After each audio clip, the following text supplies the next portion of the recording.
Hello everyone, welcome to the class. This is मैं अभिषेक साहू। आज हम इस वीडियो में पढ़ने वाले हैं motion in straight line in just 30 minutes. This is your chapter number 3 class 11th physics. अगर आप चाहते हैं कि आपको इस चैप्टर की शॉर्टेस्ट एंड इजीएस्ट नोट्स मिल जाएं तो लिंक डिस्क्रिप्शन में दे दिया मैंने टेलीग्राम चैनल की, इसको जरूर से ज्वाइन कर लेना। अगर आपको डिस्क्रिप्शन में जो लिंक दी गई है काम ना करे तो टेलीग्राम जो चैनल है आपको अभिषेक साहू सर फिजिक्स के नाम से मिल जाएगा, तो उसको सर्च करके ज्वाइन कर लेना टेलीग्राम पे। ओके, तो सबसे पहले हम पढ़ेंगे इस चैप्टर में कि भाई मोशन क्या होता है, then we will go to the straight line motion. तो देखिए मोशन क्या होता है बेसिकली, अगर आप अपनी जगह पे खड़े हो और आप अपनी जगह पे टाइम के साथ साथ जो है अपनी जगह चेंज कर रहे हो तो हम बोलेंगे भाई आप तो चल रहे हो, मतलब आप मोशन में हो। तो मोशन का बेसिक मीनिंग क्या होता है कि मोशन का मतलब है स्टेट ऑफ बॉडी, मतलब किसी बॉडी की वो कंडीशन, वो अवस्था जब ये अपनी पोजीशन को चेंज करे टाइम के साथ तो हम बोलते हैं मोशन है। ठीक, अब मोशन में अगर आप एक स्ट्रेट लाइन में चल रहे हो तो हम उसको बोलेंगे स्ट्रेट लाइन मोशन, या फिर हम इसको रेक्टिलिनियर मोशन या 1D मोशन ही बोलते हैं।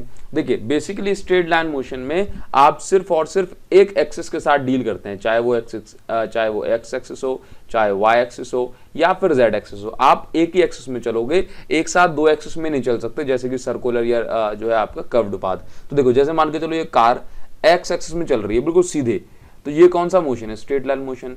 अब ये दूसरा वाला फिगर देखो, अब मैंने कहा कि ये वाली कार ऐसे चल रही है इस तरीके से, तो आपके मन में आगे बोला सर ये तो एक्स एक्सिस और वाई एक्सिस दोनों में है। आंसर है नहीं, ये एक्स एक्सिस वाई एक्सिस दोनों में नहीं है। एक्चुअल में क्या होता है कि ये जो एक्सिस है ये 90 डिग्री पे होती हैं, हाँ, म्यूचुअली परपेंडिकुलर। तो अगर आप इसी सिस्टम को ऐसे घुमा दें तो ये ऐसा दिखाई देगा आपको।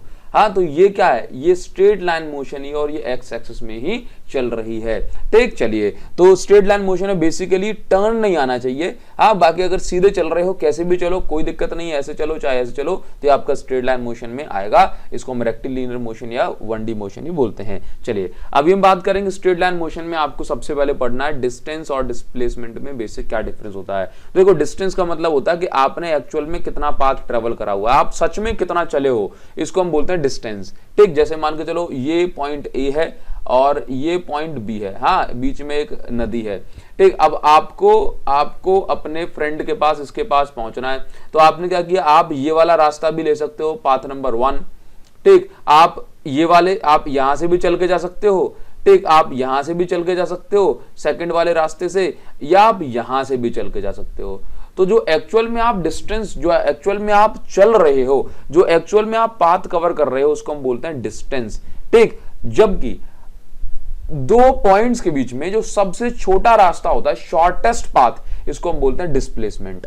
अब मान के चलो आप ए से बी तक बिल्कुल आप शॉर्टेस्ट रास्ता ही आपने कवर किया, हाँ, तो इस केस में डिस्प्लेसमेंट मतलब आपने सबसे छोटा रास्ता चला, तो भाई ये सबसे छोटा रास्ता वो तो हमेशा डिस्प्लेसमेंट ही कहलाएगा। लेकिन आप ए से बी तक चल के गए तो डिस्टेंस भी आपकी सेम है और डिस्प्लेसमेंट भी आपकी सेम है। तो हम ऐसा बोल सकते हैं, देखो आप ये तीनों केस देखो, तो डिस्प्लेसमेंट क्या है? Shortest path between 2 points. और कभी डिस्प्लेसमेंट कैलकुलेट करनी हो तो कैसे करोगे? Final position minus initial position, final position minus initial position. Clear है? नाउ अभी देखो, अगर मैं आपसे बोलूं कि भाई डिस्टेंस क्या है ना, डिस्टेंस कभी नेगेटिव नहीं हो सकती, लेकिन जो डिस्प्लेसमेंट है वो पॉजिटिव, नेगेटिव और जीरो, ये तीनों हो सकती है। याद रखिए, ऐसा क्यों? क्योंकि याद रखो कि डिस्टेंस एक स्केलर क्वांटिटी है, यहाँ पे डायरेक्शन से कोई लेना देना नहीं, आप चलते चले जा रहे हो तो मतलब आपकी डिस्टेंस बढ़ती चली जा रही है। ठीक, जबकि डिस्प्लेसमेंट वेक्टर क्वांटिटी है। अगर आप इसमें हम डायरेक्शन कंसीडर करते हैं, फॉर एग्जांपल लेफ्ट में जाओगे तो नेगेटिव ले लिया और राइट में जाओगे तो पॉजिटिव ले लिया। क्लियर? अगर आप घूम फिर के आप यहां से गए मान के चलो -5 मीटर और आप वापस घूम के आ गए राइट में, तो हमने कहा +5 मीटर, तो आपकी इनिशियल पोजीशन ही वही और फाइनल पोजीशन ही वही, तो डिस्प्लेसमेंट इस केस में हो गई 0। क्लियर? तो ये सारी बातें आपको ध्यान रखनी है। तो डायरेक्शन नहीं है इसके पास, डायरेक्शन होती है डिस्प्लेसमेंट के पास, तो ऐसी क्वांटिटी को हम वेक्टर क्वांटिटी बोलते हैं। अब आप फोर्थ पॉइंट बहुत इंपॉर्टेंट है, इसको ध्यान से देखना। इट कैन बी, डिस्टेंस जो है ये डिस्प्लेसमेंट के बराबर भी हो सकती है और ग्रेटर भी हो सकती है। जैसे आपने यहां देखा, जैसे पहले और दूसरे केस में डिस्प्लेसमेंट तो भाई हमेशा यही रहेगी शॉर्टेस्ट पाथ, तो पहले और दूसरे केस में जो डिस्टेंस है वो डिस्प्लेसमेंट से बड़ी है, जबकि ये वाले केस में तीसरे वाले में डिस्टेंस और डिस्प्लेसमेंट कैसे हैं? इक्वल हैं। अब यहां पर आपको समझ में आ जाएगा कि डिस्प्लेसमेंट या तो बराबर हो सकती है जैसे थर्ड वाले केस में, या फिर जो है डिस्टेंस छोटी हो सकती है। क्लियर? ये हुआ डिस्टेंस और डिस्प्लेसमेंट पे डिफरेंस। नाउ अभी हम बात करेंगे स्पीड और वेलोसिटी की। देखो जब आप कहीं दौड़ रहे होते हो तो बेसिक सी बात है भाई, आपकी जो डिस्टेंस है ये टाइम के साथ साथ चेंज होगी, या हम कहेंगे पोजीशन चेंज होगी। तो ये डिस्टेंस जो है किस रेट से, किस गति से चेंज हो रही है, इसको हम बोलते हैं स्पीड। समझे, जल्दी जल्दी चेंज हो रही तो बोले स्पीड ज्यादा है, धीमे धीमे चेंज हो रही तो स्पीड कम है। ठीक, इसी चीज को हम बोलते हैं, अब देखना वेलोसिटी क्या होता है। वेलोसिटी होता है rate of change of displacement. देखो डिस्टेंस और डिस्प्लेसमेंट में एक डिफरेंस ये भी था कि डिस्टेंस के पास डायरेक्शन नहीं होती है और डिस्प्लेसमेंट के पास डायरेक्शन होती है। तो इसी तरह से याद रखना, स्पीड के पास डायरेक्शन नहीं होती, जबकि वेलोसिटी के पास डायरेक्शन होती है। ठीक, चलिए तो आपको याद रखना है कि भाई स्पीड कैसी क्वांटिटी है, स्केलर क्वांटिटी, क्योंकि डायरेक्शन नहीं होती। क्यों डायरेक्शन नहीं होती? क्योंकि स्पीड डिपेंड कर रही है डिस्टेंस पे, है कि नहीं, और वेलोसिटी डिपेंड कर रही है डिस्प्लेसमेंट पे। क्लियर नाउ, अब इसके बाद देखो, तो इसी तरह से वेलोसिटी के बाद डायरेक्शन है, तो ये एक वेक्टर क्वांटिटी है। अब देखिए जरा, अब जैसे डिस्प्लेसमेंट पॉजिटिव नेगेटिव जीरो कुछ भी हो सकती है, तो वेलोसिटी भी हो सकती है। स्पीड नेगेटिव नहीं हो सकती क्योंकि डिस्टेंस कभी नेगेटिव नहीं होती। अगर आप चले हो किसी भी डायरेक्शन में तो वो आपकी डिस्टेंस हमेशा ऐड हो रही है। क्लियर नाउ, अभी हम आगे बढ़ेंगे। अब स्पीड और वेलोसिटी में जो आपको सबसे इंपॉर्टेंट चीज समझनी है वो ये है कि देखो अभी हमने ये तो जान लिया कि स्पीड का मतलब क्या है, rate of change of distance, किस रेट से डिस्टेंस बदल रही है। अब स्पीड आपकी बेसिकली दो टाइप की होती है, एक होती है एवरेज स्पीड और एक होती है इंस्टेंटेनियस स्पीड। एवरेज स्पीड का मतलब है नॉर्मली, जैसे मान के चलो आप जो है एक सिटी से दूसरी सिटी गए। अब बेसिक सी बात है भाई, आपकी जो स्पीड है ये लगातार बदलती रहेगी, ट्रैफिक आएगा तो कम हो जाएगी, वैसे जो है ज्यादा हो जाएगी, मोड़ पे आपकी कम हो जाएगी, तो स्पीड आपकी लगातार बदल रही है। लेकिन आपको जो है 1 घंटे का टाइम लग रहा है और 60 किलोमीटर डिस्टेंस है, तो आप क्या बोलोगे कि भाई 60 किलोमीटर पर आवर की स्पीड से मैं आया हूं। तो बेसिकली जो हम बात करते हैं ना, बोले मैं 50 की स्पीड से आया हूं, 60 की स्पीड से, वो स्पीड कांस्टेंट तो नहीं होती, बदलती रहती है, लेकिन हम टाइम के हिसाब से उसको कैलकुलेट करके बता देते हैं। तो जनरली हम एवरेज स्पीड बताते हैं, याद रखिए, किसी को भी बताते हैं तो जनरली हम कैसी स्पीड बताते हैं, एवरेज स्पीड। तो एवरेज स्पीड का फॉर्मूला होता है total distance upon total time. Clear now, जबकि इंस्टेंटेनियस स्पीड ये दूसरा टाइप है। ये क्या होता है, जैसे आपने गाड़ी में स्पीडोमीटर देखा है कि जैसे मान के चलो आप यहां पर, यहां देखना इस मीटर पे, जैसे अगर आपकी स्पीड अभी 57.4 किलोमीटर पर आवर चल रही है, तो जैसे आप एक्सेलरेटर दोगे, मतलब स्पीड बढ़ाओगे, वैसे ये आगे बढ़ जाएगा कांटा। फिर अगर आपने रेस छोड़ दी तो इमीडिएटली ये कांटा वापस से पीछे आ जाएगा। तो पर्टिकुलर इंस्टेंट पर एक बहुत छोटे से टाइम इंटर के लिए भी अगर आप स्पीड कम करते हो तो ये जो स्पीडोमीटर है ये कम स्पीड आपको शो करेगा। तो इंस्टेंट स्पीड होती है particular time instant, particular instant of time पर, एक मतलब आप बोलते हैं ना एक क्षण, एक पल के लिए भी अगर आप चेंज कर रहे हो तो ये आपको चेंज शो करेगा। तो इंस्टेंट स्पीड का फॉर्मूला क्या है भाई, very very small distance upon very very small time. ठीक, तो कभी जैसे मान के चलो अगर आपका जो चेंज है वो बड़ा है तो आप उसको लिखते हैं del X upon del T, लेकिन अगर जो चेंज है ये बहुत बहुत ज्यादा छोटा है, ठीक, तो अपन आप इसको लिखेंगे D X by D T. Clear, ये इंस्टेंटेनियस स्पीड होती है, मतलब बहुत छोटे से टाइम इंटरवल के लिए। नाउ अब इसी तरह से होता है वेलोसिटी। अब देखो वेलोसिटी में भी क्या दो पार्ट हो गए, एवरेज वेलोसिटी और इंस्टेंटेनियस वेलोसिटी। एवरेज वेलोसिटी निकालते हैं total displacement upon total time, और इंस्टेंटेनियस वेलोसिटी निकालते हैं तो very small change in displacement upon very small change in time. ठीक है, dx by dt। Clear now, अभी देखना एक आपको एक एग्जांपल के थ्रू ये सारी चीजें क्लियर हो जाएंगी। जैसे मान के चलो क्वेश्चन दिया हुआ कि डिस्टेंस बिटवीन टू टाउन्स, दो टाउन है ए और बी और उनके बीच की डिस्टेंस 100 किलोमीटर। ठीक, जैसे मैं ये आप इस डायग्राम में देख सकते हो, मतलब छोटा सा एक जुगाड़ू मैंने बना लिया है। ठीक, अब देखो ये दो टाउन है ए और बी, इन दोनों बीच में डिस्टेंस कितनी, 100 किलोमीटर। अब कहा जा रहा है जब एक कार जो है यहां से जा रही है व्हीकल, तो उसको 2 घंटे लग रहे हैं। ठीक, और लौट कर आ रहा है तो उसको 1 घंटा लग रहा है।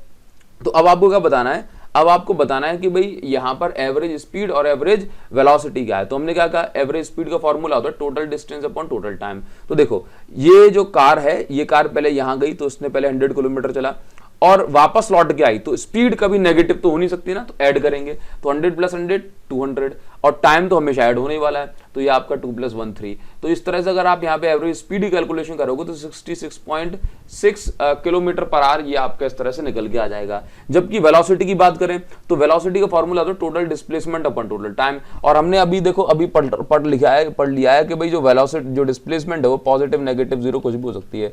ठीक ना, तो अभी देखना जरा कि डिस्प्लेसमेंट जब आप राइट में गए तो हमने जो है इसको +100 किलोमीटर ले लिया, और जब लेफ्ट में आए तो हमने इसको -100 किलोमीटर ले लिया। तो इस तरह से आप देखेंगे जब आप एवरेज डिस्प्लेसमेंट निकालोगे तो यहाँ पे कितना हो जाएगा 100 - 100 अपॉन 2 + 1। तो यहाँ पर जो एवरेज आपकी वेलोसिटी आ गई कितनी आ गई 0 मीटर पर सेकंड। तो इस तरह से आप कैलकुलेशन करते हैं और बहुत आसान होता है। नाउ अभी हम बात करेंगे यहाँ पे, देखना अभी हम बात करेंगे यहाँ पर कि आपको एक क्वेश्चन दिया है, ये है आपका इंस्टेंटेनियस वेलोसिटी का। कौन सा? इंस्टेंटेनियस। और इस पे आप मोस्ट इंपॉर्टेंट लगा लें इंस्टेंटेनियस। में इसकी स्पेलिंग गलत कर रहा हूं, ठीक, चलो मैं इसको पूरा करता हूं। इंस्टेंटेनियस वेलोसिटी आपको अगर निकालनी है तो ये कैसे निकालेंगे, ये इंपॉर्टेंट है और आपके स्कूल के लिए एग्जाम के लिए मोस्ट इंपॉर्टेंट। देखो कभी भी आपको वेलोसिटी निकालनी है तो आप dx अपॉन dt करेंगे। ये इन क्वेश्चन में हमेशा जो वेलोसिटी कभी पूछी जाएगी तो x आपको पोजीशन या डिस्प्लेसमेंट दिया हो, क्या पोजीशन या डिस्प्लेसमेंट, तो ये पोजीशन या डिस्प्लेसमेंट एक ही बात है, ठीक ना। अभी देखो और एक्सेलरेशन निकालना है तो आप dv अपॉन dt करोगे, क्लियर। अब देखो और यहां पर ये जो d/dt इसका मतलब क्या है, मतलब आपको डिफरेंशियल करना पड़ेगा, डिफरेंशियल करना पड़ेगा, क्लियर है ना। तो अभी देखो डिफरेंशियल करना मुझे उम्मीद है कि आपको ये आता होगा। देखो तो आपको इस क्वेश्चन में दिया जा रहा है कि पोजीशन जो है एक कार की इस इक्वेशन से रिप्रेजेंट करी जा रही है, आपको निकालना है वेलोसिटी और एक्सेलरेशन 3 सेकंड पे। 3 एट लिखा, एट 3 सेकंड, एट 3 सेकंड का मतलब एग्जैक्ट तीसरे सेकंड पे। यहां पे टाइम इंटरवल नहीं है, पर्टिकुलर इंस्टेंट ऑफ टाइम, तीसरे सेकंड पे आपको वेलोसिटी निकालनी है। तो देखो पोजीशन की इक्वेशन आपको दी हुई है ये, तो आपको करना है भाई, ये आपको वेलोसिटी निकालने के लिए आपको इसका डिफरेंशियल करना पड़ेगा, differential of X with respect to time. तो आपने ये लिख लिया d/dt ऑफ, और ये हो गई एक्स की इक्वेशन, ठीक, ये हो गई एक्स की इक्वेशन। अब देखो 2t² का डिफरेंशियल हो गया 4t, 3t का डिफरेंशियल हो गया 3 और 1 का हो गया 0। तो आपको ये वेलोसिटी की इक्वेशन मिल गई, ठीक। अब आप क्या करोगे, अब आप यहां पर कुछ ऐसा करोगे कि यहां पर आपने 3 सेकंड, तीसरे सेकंड में पूछा है तो इस इक्वेशन वैल्यू पुट करो, 3 सेकंड में आपको यहां पर इस इक्वेशन पे क्या मिल गई, वेलोसिटी की वैल्यू मिल गई। अब आपको निकालना है एक्सेलरेशन, तो एक्सेलरेशन का फॉर्मूला देखो ये होता है dv/dt। तो आपने देखा एक्सेलरेशन का मतलब है वेलोसिटी की इक्वेशन का क्या कर देना, डिफरेंशियल। तो वेलोसिटी की इक्वेशन ये निकाली है आपने, देखो एरो लगा दी मैंने यहाँ पे, तो ये आपको वेलोसिटी की इक्वेशन है, इसका डिफरेंशियल किया तो 4t + 3 था, तो 4t का तो 4 हो गया और 3 का 0 हो गया, तो एक्सेलरेशन आ गई 4 इक्वेशन के अकॉर्डिंग। अब देखो यहां पर क्या आ गया 4 मीटर पर सेकंड स्क्वायर, ये यूनिट है। तो सर यहाँ पे 3 सेकंड पे एक्सेलरेशन क्या होगी, तो हमने कहा यहाँ पे तो t आ ही नहीं रहा, t यहाँ पे आ ही नहीं रहा। तो आपको समझना है कि जो एक्सेलरेशन है ये यूनिफॉर्म है। कैसी है, यूनिफॉर्म, मतलब ये टाइम पर डिपेंड नहीं कर रही, not depending on time, not depending on time, depending on time. अगर टी आता ना तो 3 सेकंड पे कुछ और होती, 4 सेकंड पे कुछ और होती। तो इस तरह से आप इन क्वेश्चंस को आसानी से कर सकते हैं और मोस्ट इंपॉर्टेंट एग्जाम में पूछे जाएंगे। अभी देखो नेक्स्ट इसमें इंपॉर्टेंट चीज बताई जाती है ग्राफ। अब देखो ग्राफ क्या होता है, ध्यान से इस पे ध्यान लगाना। जैसे मान के चलो ग्राफ तो आप समझते हो कि अपन स्लोप वगैरह ये इस तरह से एक्स एक्सिस वाई एक्सिस में जो है कुछ चीजें बताते हैं। तो देखो मोशन में आप ग्राफ को रिप्रेजेंट करना चाहते हैं तो आपको दो चीजों के बारे में जानकारी होना जरूरी है। एक होता है स्लोप और दूसरा होता है एरिया अंडर कर्व। सबसे पहले हम समझेंगे स्लोप क्या होता है, उसके बाद हम समझेंगे एरिया अंडर कर्व और उनकी क्या इंपॉर्टेंस है। देखो तो बेसिकली स्लोप का मतलब होता है कोई भी लाइन कितनी ज्यादा इंक्लाइंड है एक्स एक्सिस या वाई एक्सिस से। ठीक, देखिए जरा ध्यान देना, स्लोप का मतलब क्या है कि कोई भी लाइन या कोई भी रोड कितनी इंक्लाइंड है एक्स एक्सिस या वाई एक्सिस में, मतलब कितनी झुकी हुई है, कितनी तिरछी है। फॉर एग्जांपल ये वाली लाइन मैं बता रहा हूं कि भाई ये लाइन क्या है, ये कितने एंगल पर इंक्लाइंड है, कितनी झुकी हुई है, इसको हम बोलते हैं इसका स्लोप। क्या बोलते हैं, स्लोप। मतलब बेसिकली आसान कॉमन मैन की भाषा में समझो तो स्लोप का मतलब होता है ढलान, कितनी ज्यादा झुकी हुई है। तो स्लोप को मेजर करने के जो तरीका है वो क्या होता है भाई, स्लोप का मतलब होता है कि अगर आपको मेजर करना है तो आप कैसे मेजर करोगे, del Y upon del X, मतलब वाई एक्सिस में कितना चेंज आया यहां पे और एक्स एक्सिस में कितना चेंज आया, तो del Y upon del X करेंगे। ठीक, अगर एंगल की बात करें तो स्लोप को आप tan थीटा से रिप्रेजेंट करते हो। किससे, स्लोप का अगर मेजरमेंट करना है तो किससे रिप्रेजेंट करोगे, tan थीटा से। याद रखो हमेशा, क्यों, देखो अगर जैसे मान के चलो मैं यहां पर इसको एक ट्राइंगल बना लूं तो आप ये देखो वाई एक्सिस और एक्स एक्सिस, तो परपेंडिकुलर अपॉन बेस क्या बताएगा, tan थीटा, इसलिए इसको tan थीटा से रिप्रेजेंट करा जाता है। अब स्लोप आपके तीन टाइप के होते हैं, एक आपका पॉजिटिव स्लोप, नेगेटिव स्लोप और जीरो स्लोप। अगर थीटा, जैसे ये थीटा बन रहा है आपका, ध्यान से देखना, अगर ये थीटा आपका थोड़ा सा दूसरा पेन मैं यहां पे ले लेता हूं, अगर ये थीटा, ये वाला थीटा जो देख रहे हो, अगर ये थीटा 90 से कम है तो आपका पॉजिटिव स्लोप, 90 ज्यादा हॉरिजॉन्टल के साथ, विद हॉरिजॉन्टल याद रखो, तो क्या हो जाएगा भाई, ये आपका मोर देन 90 जा रहा है तो स्लोप नेगेटिव आएगा। और अगर यहाँ पे देखना ये थीटा इज इक्वल 0 है तो कोई बात ही नहीं है। अब एग्जांपल के तौर पे ये समझ लो कि भाई ये y एक्सिस पे बता रहा है डिस्प्लेसमेंट और x एक्सिस पे बता रहा है टाइम। y एक्सिस पे डिस्प्लेसमेंट और x एक्सिस पे टाइम। अभी समझो यहाँ पे क्या है, डिस्प्लेसमेंट देखना ये थीटा, तो स्लोप को अगर मुझे मेजर करना है तो इस ग्राफ का स्लोप क्या बता रहा है देखना, तो कैसे पता पड़ेगा, बोले चेंज इन y एक्सिस मतलब change in displacement upon change in x axis मतलब चेंज इन टाइम। तो यहाँ पे स्लोप क्या बताएगा, tan थीटा, तो tan theta is equal to velocity. मतलब कभी मेजरमेंट करना है कि स्लोप कितना है तो डिस्प्लेसमेंट की वैल्यू और टाइम की वैल्यू, तो यहाँ पर अपन एंगल वगैरह भी कैलकुलेट कर सकते हैं, ठीक, tan थीटा से। चलिए तो ये इतना हो गया। अब मान के चलो, अब यहां पर आपको जैसे मान के चलो कि ये डिस्प्लेसमेंट है और ये टाइम है। अब मान के चलो आपको पता है कि डिस्प्लेसमेंट और टाइम का अगर आप स्लोप निकालोगे तो ये देगा मुझे वेलोसिटी। तो जहां पर स्लोप पॉजिटिव, जहां पर स्लोप पॉजिटिव वहां पे वेलोसिटी भी पॉजिटिव, ये हमें ग्राफ बताता है। जहां स्लोप नेगेटिव वहां वेलोसिटी भी नेगेटिव। बस ये चीजें आपको समझनी है, तो देखना जरा। और जहां जीरो वहां जीरो। जैसे मान के चलो ये आपके पास एक थीटा हो गया, लेट्स से ये मैं दिखा दे रहा हूं आपका 45 डिग्री, ठीक, और ये हो गया मान के चलो 110 डिग्री। और यहां पे देखो हॉरिजॉन्टल के साथ बनाना है, तो ये जो पॉइंट सी पर कुछ ही आप निकाल रहे हो, कहीं भी निकाल रहे हो, तो ये थीटा इज इक्वल टू क्या हो जाएगा, ये हो जाएगा आपका 0 डिग्री। लेट्स से ये आपका थीटा 1 हो गया, ये आपके पास थीटा 2 हो गया, और ये आपके पास थीटा 3 हो गया। तो आपको यहां पर ये समझना है कि भाई ये जो स्लोप है ये कैसा है, ये पॉजिटिव। ये देखो थीटा 1 कैसा है, 90 से कम है ना, 90 से कम तो ये पॉजिटिव, तो मतलब वेलोसिटी भी इतने इस ए से लेकर के बी वाले रीजन में पॉजिटिव है, ठीक। अब इसके बाद ये मोर देन 90 तो वेलोसिटी भी नेगेटिव। और इस जगह पे देखो ये यहां से देखना, क्या ये ऊपर जा रही है लाइन, नहीं, तो डिस्प्लेसमेंट में चेंज कुछ नहीं हो रहा, और जब चेंज नहीं हो रहा तो वेलोसिटी 0 हो गई। तो आप इस तरह से ग्राफ को देख करके वेलोसिटी पॉजिटिव नेगेटिव 0 बता सकते हो। तो ये ग्राफ की इंपॉर्टेंस होती है। अब यहां पर कुछ इंपॉर्टेंट ग्राफ है जैसे कि पोजीशन टाइम ग्राफ वगैरह। तो पोजीशन टाइम ग्राफ है, डिस्प्लेसमेंट टाइम ग्राफ क्या देता है, वेलोसिटी। अभी देखना यहाँ पे पोजीशन, ये देखो ये पोजीशन टाइम के साथ बदल नहीं रही है, तो ये कैसा ग्राफ है, रेस्ट। अगर ऊपर नहीं जाती तो बदलती। ये पोजीशन टाइम के साथ बदल रही है, देखो यहाँ पे स्लोप नहीं बदल रहा, स्लोप नहीं बदल रहा, तो इसका मतलब है कि वेलोसिटी भी नहीं बदल रही, तो यूनिफॉर्म वेलोसिटी है। अब यहाँ पे देखो, यहाँ पर जो स्लोप है ये कैसा हो रहा है, एंगल बढ़ रहा है, ये देखो एंगल बढ़ रहा है। ये जैसे मान के चलो ये 70 डिग्री हो गया या 78 डिग्री हो गया, और यहाँ पे देखो यहाँ पे स्लोप छोटा है, तो यहाँ पे वेलोसिटी पहले कम थी और यहाँ पे बढ़ गई, तो ये इंक्रीजिंग वेलोसिटी वाला ग्राफ है। इसी तरह से डिक्रीजिंग वेलोसिटी वाला ग्राफ है। तो एक्सटी ग्राफ क्या देगा, या तो स्पीड, क्योंकि अगर x बोल दे, अगर x डिस्टेंस है तो स्पीड देगा, और x वेलोसिटी है तो क्या देगा, वेलोसिटी, मतलब x अगर डिस्प्लेसमेंट है तो वेलोसिटी देगा। क्लियर है। अब देखो जरा वेलोसिटी टाइम ग्राफ, ये एक्सेलरेशन बताता है, स्लोप चेंज नहीं हो रहा तो ये यूनिफॉर्म है। कैसा है, यूनिफॉर्म। अब देखो ये यहाँ पे देखना, यहाँ पे ये वेलोसिटी टाइम के साथ चेंज नहीं हो रही, तो ये कैसी वेलोसिटी है, कांस्टेंट वेलोसिटी, मतलब एक्सेलरेशन हो ही नहीं रहा। अब देखो ये क्या है, ये पॉजिटिव एक्सेलरेशन है, ठीक ना। इसी तरह से अभी आगे बढ़ जाएंगे। नेक्स्ट जो पॉइंट हमें यहाँ पे समझना है वो होता है हमारा एरिया अंडर कर्व। अब एरिया अंडर कर्व क्या होता है, इस पे ध्यान दे लो जरा। एरिया अंडर कर्व क्या होता है, जैसे मेरे पास ये एक ग्राफ है।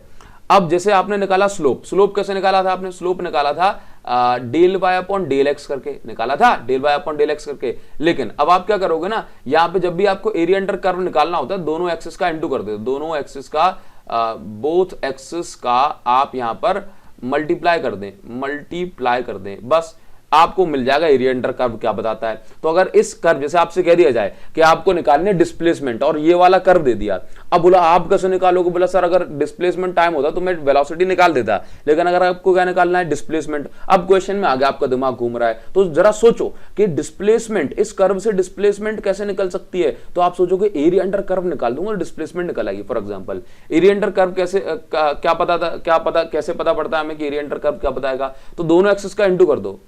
एक एक्सिस पे वेलोसिटी है, दूसरे एक्सिस पे टाइम है, तो भाई एक एक्सिस पे वेलोसिटी को मैं क्या लिख सकता हूं, change in displacement upon change in time, और इसको क्या लिख सकता हूं, चेंज इन टाइम तो है ही, तो यहां से इससे ये कट जाएगा। तो यहां पर आप देखो area under curve of velocity time graph ने क्या दिया मुझे, डिस्प्लेसमेंट दिया। तो कभी भी डिस्प्लेसमेंट निकालना है तो इसका एरिया निकाल दो क्या निकाल दो, एरिया, वेलोसिटी टाइम ग्राफ का। इसी तरह से एक्सेलरेशन टाइम ग्राफ में देखो, एक्सेलरेशन टाइम का इंटू करके पता कर लिया कि एक्सेलरेशन टाइम ग्राफ का AUC क्या देगा, तो यहां पर एक्सेलरेशन को आप ये लिख सकते हो, तो यहां से ये कैंसिल हो गया, तो एक्सेलरेशन टाइम ग्राफ का जो एरिया अंडर कर्व है वेलोसिटी आपको देता है। तो इस तरह से आप कैलकुलेशन वगैरह करेंगे। Area under curve of XT graph क्या देगा, तो आप देखो x और t का आपने इंटू किया डिस्प्लेसमेंट और टाइम का, तो आपको इस तरह से कोई इंफॉर्मेशन यहां पे नहीं मिलेगी। चलिए अब आ जाते हैं हम एक और important topic, that is called relative velocity. भाई सिंपल सी बात है कि रिलेटिव वेलोसिटी ये एक इंपॉर्टेंट जो है टॉपिक है 1D में। देखो तो कहा जाता है कि मोशन कैसा है, मोशन रिलेटिव है। रिलेटिव का मतलब है कि ये फ्रेम ऑफ रेफरेंस पे डिपेंड करता है। फॉर एग्जांपल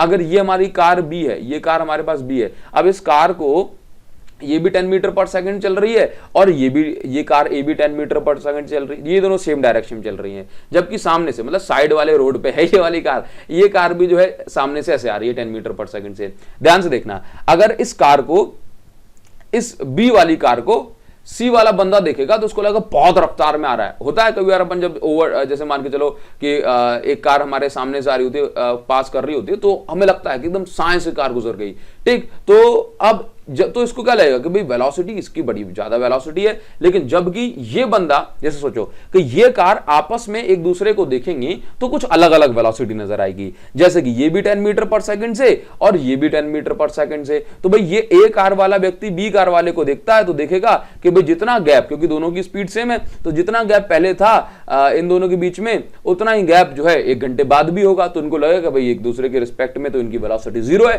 ठीक, एक दूसरे के रिस्पेक्ट में इनकी वेलोसिटी 0 है, जबकि एक दूसरे के रिस्पेक्ट में इनकी वेलोसिटी बहुत ज्यादा है, डबल हो गई, क्योंकि जैसे एक दूसरे को जल्दी से ओवरटेक कर जाएंगे ना जबकि, तो आप देखो A के रिस्पेक्ट में B की वेलोसिटी क्या है, 0 है, जबकि अगर ये इंसान देख रहा है B को, तो क्या इसके लिए भी इसकी वेलोसिटी 0 है, नहीं है ना। तो इसी को बोला जाता है रिलेटिव वेलोसिटी। तो वेलोसिटीज जो होती हैं ये कैसी होती है, रिलेटिव, ठीक, एब्सोल्यूट नहीं होती। अब देखो बड़ी सिंपल सी बात है, इसका फॉर्मूला वगैरह भी हम बनाते हैं, ठीक। चलिए देखो, तो जैसे मान के चलो अगर A की वेलोसिटी को, जैसे A कार मूव कर रही है उसको B देखे, तो अपन क्या बोलेंगे, velocity of A with respect to B। लिखेंगे कैसे, velocity of A with respect to B, ठीक। और B की मोशन को A ऑब्जर्व कर रहा है तो हम इसको बोलेंगे velocity of B with respect to A। Now अभी फॉर्मूला क्या बनता है, फॉर्मूला डायरेक्ट भी हम इसको समझ लेते हैं। तो फॉर्मूला बनता है, कभी भी लिखना है VAB, तो ये क्या बनेगा formula, VA vector minus VB vector, मतलब velocity of A vector minus velocity of B। अगर A के रिस्पेक्ट में देखना है VBA वेक्टर, तो VB vector minus VA vector. अब ये माइनस, तो ये माइनस नेगेटिव साइन किसका है, ये नेगेटिव फॉर्मूले का है। जबकि अब आपको वैल्यू में जो साइन है वो डायरेक्शन के अकॉर्डिंग लेने हैं, ठीक। अभी आपको एग्जांपल देता हूं। अच्छा, और शॉर्टकट क्या है चीजों को समझने का, शॉर्टकट क्या है, शॉर्टकट ये अगर सेम डायरेक्शन में वेलोसिटी है तो वेलोसिटी सब्ट्रैक्ट हो जाती है, और अगर दो कार ऑपोजिट डायरेक्शन में जा रही है तो वेलोसिटी ऐड हो जाएंगी, और अगर कोई बंदा रेस्ट से देख रहा है तो उसको एक्चुअल वेलोसिटी ही कार की दिखाई पड़ेगी। आगे बढ़ जाते हैं और एक एग्जांपल से यहां पे समझ लेते हैं। फॉर एग्जांपल देखो, यहां पर दिया हुआ है कि एक एरोप्लेन है, ठीक, ये 500 किलोमीटर पर आवर की स्पीड से या वेलोसिटी से ये आगे बढ़ रहा है इस साइड, ये कहां जा रहा है, राइट में हमने दिखा दिया, तो इस वैल्यू को हम पॉजिटिव ले लेंगे। अब क्या कह रहा है कि भाई इसका जो इजेक्शन है, मतलब जो कंबशन जो गैसेस हैं, ये 1500 किलोमीटर पर आवर से आगे जा रही हैं। देखो ये एरोप्लेन की, ये प्लेन की स्पीड है, तो हमने लिखा इसको VP, ठीक। नाउ अभी देखना जरा, अब क्या लिखा है भाई, ये देखो आगे क्या दिया है, वेलोसिटी ऑफ गैसेस की वेलोसिटी कितनी है, 1500 kilometre per hour, relative to the मतलब किसके रिस्पेक्ट में, प्लेन के रिस्पेक्ट में। तो velocity of gases with respect to plane, obvious सी बात है अगर प्लेन आगे बढ़ रहा है तो गैसेस पीछे की साइड है, इसलिए हमने इसको यहां पे नेगेटिव साइन दिखाया। बस अब देखो, अगर मैंने सिंपल लिखा है ना वेलोसिटी ऑफ प्लेन, तो ये गैसेस ये ग्राउंड के रिस्पेक्ट में है। अगर मैं सिंपल इसको VP लिख रहा हूं तो ग्राउंड के रिस्पेक्ट में, लेकिन अगर मैंने नहीं अगर VP ग्राउंड के रिस्पेक्ट में तो सिंपल लिख दूंगा तो अंडरस्टूड होता है, ठीक ना। अभी यहां पर कैलकुलेट करना है speed of product of combustion, मतलब वेलोसिटी ऑफ गैसेस, ये वेलोसिटी ऑफ गैसेस मुझे आपको मतलब वेलोसिटी ऑफ गैसेस निकालना है विद रिस्पेक्ट टू ग्राउंड। तो ग्राउंड के रिस्पेक्ट में तो मैंने सिंपल लिख दिया वेलोसिटी ऑफ गैसेस मुझे फाइंड आउट करना है, या velocity of gases with respect to ground. तो फॉर्मूला क्या, बीजीपी वेक्टर से मैं निकाल सकता हूं, तो मैंने इसको लिखा velocity of gases with respect to ये प्लेन मुझे दिया हुआ है, तो इसको मैं लिख सकता था बीजी वेक्टर माइनस बीपी वेक्टर। ये वैल्यू देखो मेरे पास वेलोसिटी ऑफ गैसेस की मेरे पास निकालनी है, वेलोसिटी ऑफ प्लेन की वैल्यू थी और velocity of gases with respect to plane की वैल्यू भी थी, माइनस साइन के साथ मैंने यहां पर कंसीडर कर लिया है। तो यहां से velocity of gases with respect to plane कितनी आ गई, -1000 किलोमीटर पर आवर। और यहां पर आप ये देखेंगे नेगेटिव साइन क्या बता रहा है कि ग्राउंड पे खड़ा होकर कोई इंसान इसको ऑब्जर्व करेगा तो उसको गैसेस तो भाई पीछे की साइड ही नजर आएंगी ना, ठीक। तो ये नेगेटिव साइन क्या बता रहा है, उन गैसेस की डायरेक्शन, ठीक, ग्राउंड पर बंदे को कैसी नजर आ रही हैं। चलिए आगे हम इसमें बढ़ेंगे और नेक्स्ट हम पढ़ेंगे इक्वेशन ऑफ मोशन क्या होता है। देखो तो सबसे पहले हम बात करेंगे इक्वेशन ऑफ मोशन में। देखिए क्या होता है कि जैसे कोई कार, कोई बॉडी, कोई ऑब्जेक्ट अगर आगे बढ़ रहा है तो वो ऑब्जेक्ट क्या है ना, उसकी हमें स्टेट को स्टडी करना है। फॉर एग्जांपल उसकी इनिशियल वेलोसिटी या फाइनल वेलोसिटी, एक्सेलरेशन या टाइम, या उसकी डिस्टेंस डिस्प्लेसमेंट कितनी है उस मोशन के दौरान, ये सारी चीजें हमें इक्वेशन ऑफ मोशन बताई थी। तो बेसिकली जो होती है ना वो 3 इक्वेशन होती हैं मोशन के लिए, लेकिन सेकंड इक्वेशन को मॉडिफाई करके हमने 4th इक्वेशन बता दी। अब मैं बताता हूं आपको direct as it is question पूछा जाएगा आपसे। तो ये क्वेश्चन कैसे पूछा, देखो जैसे ये कार आगे बढ़ रही है, मुझे बताना है कि भाई 2 सेकंड के बाद इस कार की फाइनल वेलोसिटी क्या होगी, ठीक है। अगर मुझे इनिशियल वेलोसिटी पता है तो मैं फर्स्ट इक्वेशन की हेल्प से बता सकता हूं। मतलब वेलोसिटी किसी टाइम के बाद अगर मुझे बतानी है, फॉर एग्जांपल 2 सेकंड या 4 सेकंड के बाद, तो मैं फर्स्ट इक्वेशन की हेल्प से बता पाऊंगा। अगर मुझे निकालना है कि भाई ये कार 1 घंटे में या 2 सेकंड में या 5 सेकंड में कितना ट्रैवल कर जाएगी, तो सेकंड इक्वेशन की हेल्प लूंगा। वहीं अगर मुझे स्टॉपिंग डिस्टेंस निकालनी है, जैसे मान के चलो आपको बहुत बार मिलेगा कि भाई यहां पर एक कार जा रही है, एक बॉडी जा रही है, या एक बुलेट जा रही है, बुलेट मतलब गोली, और जाकर के ये इनिशियल वेलोसिटी इसकी कुछ थी और जाकर के ये रुक जाती है, फाइनली रुक जाएगी, स्टॉपिंग डिस्टेंस हो गई 0। तो कभी भी बॉल, बॉडी, जो है कार वगैरह, बस वगैरह कुछ भी रुक जाए ब्रेक अप्लाई करने से, या बुलेट पेनिट्रेट करके वुडन ब्लॉक में घुस जाए, तो उस समय फाइनल वेलोसिटी 0 कर देना, फाइनली तो बॉल रुक ही रही है ना। और कभी भी रेस्ट में हो बॉडी या स्टार्टिंग फ्रॉम रेस्ट लिखा हो तो इनिशियल वेलोसिटी कर देना 0, ठीक। ये मैंने आपको हिंट दे दी, सारे क्वेश्चन बन जाएंगे इससे आपके, ठीक ना। तो कभी भी स्टॉपिंग डिस्टेंस निकालनी हो कि जैसे मान के चलो कि आपसे कहा जाएगा कि ब्रेक अप्लाई करने के बाद ये कार कितनी दूर जाकर के रुक जाएगी, तो सेकंड इक्वेशन ऑफ मोशन लगाओ। या कहा जाएगा वुडन ब्लॉक में जो एक बुलेट पेनिट्रेट करके रुक गई, ठीक, तो आपको कितनी दूर, कितने अंदर तक ये बुलेट चली गई, ये आपको निकालना है। तो ये सारी चीजें आप सेकंड इक्वेशन ऑफ मोशन से निकालेंगे। जबकि अब देखो वेलोसिटी, अगर आपको सर्टेन टाइम के बाद वेलोसिटी निकालनी है, फर्स्ट इक्वेशन लगाओ। लेकिन कोई कार चलते हुए जा रही है, ठीक, और सर्टेन पोजीशन पे उसकी वेलोसिटी निकालनी है, फॉर एग्जांपल 1 किलोमीटर चलने पर कितनी इसकी वेलोसिटी हो गई, तो आप थर्ड इक्वेशन लगाओ। लेकिन पर्टिकुलर टाइम पे, देखो अभी तक क्या था, सर्टेन टाइम मतलब एक टाइम के बाद, तो आपको एक टाइम इंटरवल मिल गया। लेकिन पर्टिकुलर टाइम पर लेट्स से दूसरे सेकंड में, तीसरे सेकंड में, पर्टिकुलर टाइम पर अगर आपको डिस्टेंस, एक्सेलरेशन वगैरह निकालनी है, तो आप यहां पर 4th equation of motion use करेंगे, जो कि सेकंड इक्वेशन का मॉडिफाइड फॉर्म है। यहां पर टी का मतलब क्या है, टी का मतलब है यहां पे टाइम, पर्टिकुलर टाइम या इंस्टेंटेनियस टाइम। क्लियर ना। आगे बढ़ जाएंगे, देखो क्वेश्चन कैसे पूछा जाता है। तो क्वेश्चन मान के चलो यहां पर ऐसे पूछ लिया गया कि एक रेसिंग कार है, ये एक्सेलरेट करती है फ्रॉम रेस्ट से स्टार्ट होती है, रेस्ट से स्टार्ट होगी तो समझ लो कि u की वैल्यू आपको 0 दे दी गई, और इसकी स्पीड अब कितनी हो गई, 180 किलोमीटर पर आवर। तो मैंने इसको कन्वर्ट कर लिया मीटर पर सेकंड में, तो ये बन गई मेरा 50 मीटर पर सेकंड। अब भाई रेस्ट में है तो इनिशियल वेलोसिटी 0 हो गई, तो ये वाली वेलोसिटी तो v होगी फाइनल वाली। अब आपसे पूछ रहा है कि 25 सेकंड में ये जो कार है ये आपसे जो है ना 0 से 50 मीटर पर सेकंड में पहुंच गई, ठीक है ना। तो अब आपको बताना है कि ये मोशन अगर यूनिफॉर्म एक्सेलरेटिंग है तो डिस्टेंस कितनी कवर कर लेगा इस टाइम में। तो मतलब आपको 25 सेकंड में डिस्टेंस निकालनी है, कितनी कवर कर ली इसमें। तो बताओ कौन सी इक्वेशन, सेकंड इक्वेशन लग जाएगी, डिस्टेंस सर्टेन टाइम। तो आपने क्या किया, बस सेकंड इक्वेशन लगाई और पहले यहां से a की वैल्यू निकाली, क्योंकि सेकंड इक्वेशन में मुझे a चाहिए होता है, उसके बाद s की वैल्यू यहां से फाइंड आउट कर ली। समझे, इस तरह से वैल्यूज आप रखते हैं। अब मान के चलो एक कॉम्प्लेक्स सा क्वेश्चन आ जाए, जैसे कि इस क्वेश्चन में क्या पूछ लिया गया, कॉम्प्लेक्स नहीं है, सिंपल है। अब इस क्वेश्चन में क्या पूछा गया कि एक ऑब्जेक्ट है जो कि मूव कर रहा है यूनिफॉर्म एक्सेलरेशन से, ठीक, मतलब यूनिफॉर्म एक्सेलरेशन है ना। अभी एक्सेलरेशन की वैल्यू यहां पे नहीं दी, कोई बात नहीं है। तो इसकी वेलोसिटी 5 सेकंड के बाद हो जाती है 25 मीटर पर सेकंड, 8 सेकंड के बाद हो जाती है 30 मीटर पर सेकंड। बाद लिख रहा है, फर्स्ट इक्वेशन लगेगी, फाइंड द डिस्टेंस निकालनी है इन 12 second, distance in particular time, 12 second की बात कर रहा है। कौन सी इक्वेशन लगेगी, फोर्थ वाली लगेगी, लेकिन डायरेक्ट नहीं लगेगी क्योंकि हमें यहां पर u a वगैरह नहीं पता। तो क्या कर लेंगे, पहले u और a की वैल्यू निकाल लेंगे, सिंपल सी बात है ना। तो हमने कहा कि भाई time t is equal to, देखना जरा, हमने कहा कि जब टाइम 5 सेकंड के बाद वेलोसिटी हो गई इतनी, 8 सेकंड के बाद वेलोसिटी हो गई इतनी, तो दोनों की इक्वेशन बना ली हमने, v is equal to u plus A T से। बताइए जरा, ठीक है ना। अभी क्या किया, वैल्यूज पुट करी, पहली इक्वेशन बन गई, ये दूसरी इक्वेशन बन गई, ए की वैल्यू आ गई। अब हमने पहली इक्वेशन में यहां पर क्या किया कि यहां पर यहां से एलिमिनेशन मतलब जो है एलिमिनेशन मेथड सॉल्व किया, ए की वैल्यू निकाली और यहां से यू की वैल्यू निकाल ली। अब क्या करा, अब इसको जो हमें एस फाइंड आउट करना था, इसके लिए हमने फोर्थ इक्वेशन लगाई और यहां से ये वैल्यू फाइंड आउट कर ली। क्लियर है नाउ। अभी हम आ जाते हैं इस आखिरी टॉपिक पे। वैसे तो टॉपिक बहुत बड़ा है, लेकिन मैं आपको एक हिंट देता हूं ताकि 90% क्वेश्चन जो आपके स्कूल में पूछे जाएंगे वो आपसे डायरेक्टली बन जाएंगे। देखो, ये जो मोशन अंडर ग्रेविटी का मतलब होता है, अगर आपने किसी बॉल को ड्रॉप किया या आपने किसी बॉल को हवा में उछाल दिया तो ये आपके हाथ से छूट गई। अब तो पूरा पूरा कंट्रोल इस पर ग्रेविटी का है ना, तो मतलब एक्सेलरेशन हो रही है सिर्फ और सिर्फ किसके कारण, ग्रेविटी के कारण। तो ऐसे मोशन को हम बोलते हैं मोशन अंडर ग्रेविटी।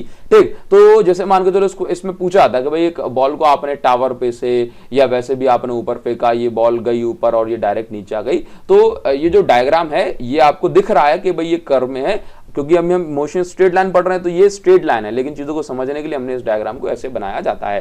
तो इस हिसाब से कहा जाएगा कि आपने एक बॉल को फेंका with initial velocity u, upward फेंका और ये बॉल ऊपर तक गई, मैक्सिमम हाइट तक गई, ठीक, मैक्सिमम हाइट तक गई, तो और फिर वापस ग्राउंड पे आ गई। तो इसमें आपसे जो 2-3-4 तरह के डायरेक्ट क्वेश्चन पूछे जाते हैं और ये क्वेश्चन आप कैसे सॉल्व करते हो देख लो जरा। तो आपसे पूछा जाएगा time taken to reach maximum, आपसे पूछेगा कि मैक्सिमम हाइट पर पहुंचने में कितना टाइम लगेगा, तो आंखें बंद करके फर्स्ट इक्वेशन लगा दो। आपसे पूछे कि भाई मैक्सिमम हाइट, अगर आप इस बॉल को 10 मीटर पर सेकंड से फेंको तो इसकी मैक्सिमम हाइट कितनी हो जाएगी, तो आप आंखें बंद करके थर्ड इक्वेशन लगा दो। और आपसे कहे कि भाई ग्राउंड तक पहुंचने में कितना टाइम लग जाएगा, तो आंखें बंद करके ये यहाँ पे ये सेकंड इक्वेशन लगा दो। यहाँ पर एस क्या है, यहाँ पर एस हमेशा टावर की हाइट होगी, टावर की हाइट होगी, ध्यान रखना टावर की हाइट। ठीक, मतलब आपको कुछ भी नहीं करना है, टावर की हाइट। और सुनो, बस क्लियर है। अब यहां पे समझो, यहां पे समझो साइन कन्वेंशन की बहुत जरूरी बात है। तो अगर कोई भी डायरेक्शन अपवर्ड है तो उसको पॉजिटिव साइन लेना और डाउनवर्ड डायरेक्शन तो उसको हमेशा नेगेटिव साइन लेना। जैसे एक्सेलरेशन हमेशा ड्यू टू ग्रेविटी नीचे की साइड होती है, तो हमने इसकी वैल्यू क्या लेंगे, हमेशा -10 या -9.81। ठीक, नाउ डायरेक्शन हमेशा ये रखोगे तो कभी कोई प्रॉब्लम नहीं होगी। जैसे कि आपने वेलोसिटी इस बॉल को ऊपर फेंका तो हमेशा u को पॉजिटिव ले लो, और अगर नीचे फेंक रहे हो तो नेगेटिव ले लो। ठीक, अब अगर ये बॉल है, ये टावर की हाइट s, ठीक, अब ये बॉल आई और जो ग्राउंड पे पहुंच गई, तो यहाँ पे क्या करोगे, यहाँ पे नेगेटिव लेना डिस्प्लेसमेंट बस, और टावर की हाइट को क्या लेना, नेगेटिव, क्योंकि डिस्प्लेसमेंट ये ऊपर से लेके नीचे तक वाई एक्सिस में ये फाइनली नेगेटिव पहुंच गई है ना। तो इस तरह से आप इस क्वेश्चन सॉल्व करोगे तो आपको सब कुछ क्लियर हो जाएगा। मेरी बस आपसे इतनी सी रिक्वेस्ट रहेगी कि मैं आपका कमेंट सेक्शन में जो वेट कर रहा हूं आप उसको कंप्लीट करें और मुझे कमेंट करके बताएं कि भाई आपको ये वीडियो कैसी लगी। और बहुत सारे वीडियो आपका वेट कर रहे हैं। चैप्टर नेम के बाद अभिषेक साहू लिख के आप सर्च करेंगे तो आपको वीडियो मिल जाएगी। टेलीग्राम चैनल को जरूर से ज्वाइन कर लें, तो आपको शॉर्ट नोट्स वगैरह ये सब कुछ मैं प्रोवाइड करा दूंगा, वहीं पे आपको वीडियो मिल जाएंगे, सर्च कर लें टेलीग्राम पे। ठीक है, तो इस वीडियो के लिए बस इतना ही, तब तक के लिए thank you so much guys, thanks a lot, see you again in the next video, thank you.